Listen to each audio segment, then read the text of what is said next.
গল্পে মনের কথায় তোমাকে স্বাগত। ট্রেনে উঠে জানলার সিটে বসেছি, আর আমার সামনের সিটে বসেছে অল্প বয়সী দুজন মেয়ে। বয়স বড় জোর 18-19। দুজনের মধ্যে কথোপকথন চলছে। একজন বলল, আমি বাপু অত শত জানি না, আমি যেটা শুনেছি সেটাই তোকে বললাম। কথাটা শুনে অপর মেয়েটি বলল, তুই আমাকে নামটা বল না, তাহলেই তো হয়। আরে নাম বললে তুই কি চিনতে পারবি? ও 3rd ইয়ারে পড়ে। 3rd ইয়ারে পড়ে তো কি, সে আমাকে চিনল কি করে? তা আমি কি করে জানবো? তোর নামে বলছিল, কথাটা কানে এলো তাই বললাম। আচ্ছা, 2nd ইয়ারের ইতিহাস অনার্সে তিয়াশা নন্দী আর কে আছে বল? একমাত্র তুই ছাড়া আর কেউ নেই তো? হ্যাঁ, আমি। তাই বলে আমি অহংকারী, আমি কারো ভালো দেখতে পারি না, আমাকে সাজলে বিচ্ছিরি লাগে, ছেলেদের নজরে পড়ার জন্য আমি সাজি, এসব কথা বলে তার লাভটা কি? বাদ দে তো, ওরকম অনেকেই বলে। তুই একটু কম সাজিস, বুঝলি? এটা তো কলেজ, কলেজে সিম্পলভাবে আসবি। আরে ইয়ার, আমি কোথায় সাজি? না, তুই সাজিস না, যদি কখনো সেজে ফেলিস, তাই বললাম। কথাটা বলতে বলতে মেচেদা স্টেশন এলো। দুজনেই নেমে গেল। ওদের কথা শুনে যা বুঝলাম, দুজনে বন্ধু হলে কি হবে, তিয়াশার প্রতি বন্ধুটি বেশ জেলাস। নিজের কথাগুলো 3rd ইয়ারে পড়া কোনো একজনের নাম দিয়ে চালাচ্ছে, যাকে তিয়াশা চেনেই না। যাকে চেনে না বা যার অস্তিত্ব নেই, তাকে খুঁজে পাওয়া তো কঠিন। আমার মনে হয় তিয়াশা নিজেও বুঝতে পেরেছে, বন্ধু তার নিজের কথাগুলোই অন্যের নাম দিয়ে চালিয়ে যাচ্ছে।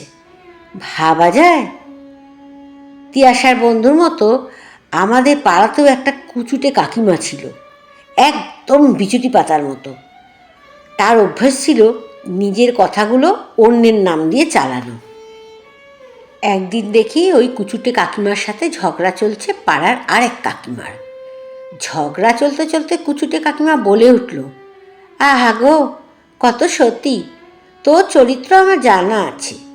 সে মানুষটা আমাকে নিজে মুখে বলে গেছে, তুই সুবিদ্যার সাথে ঢলাঢলি করিস, আমাকে আর মুখ খুলতে বলিস না, হাটে হাঁড়ি ভেঙে দেবো।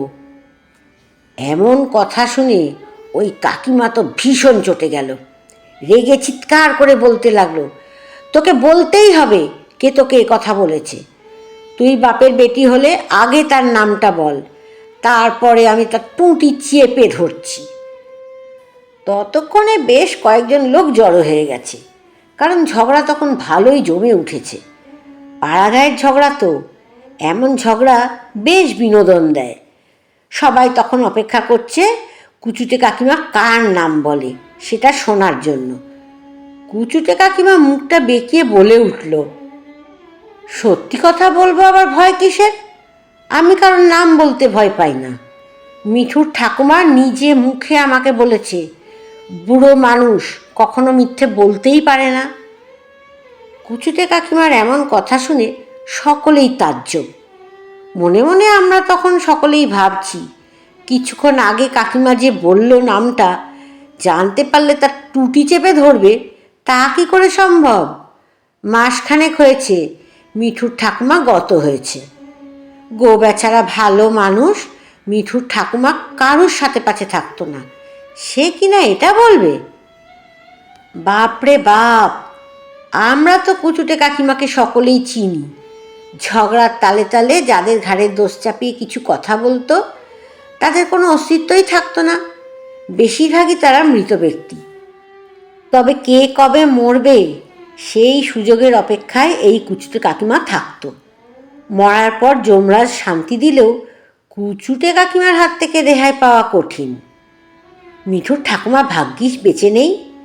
কুচুটে কাকিমা যে কী সাংঘাতিক মহিলা, মরার পর সকলকেই ভয়ে থাকতে হবে।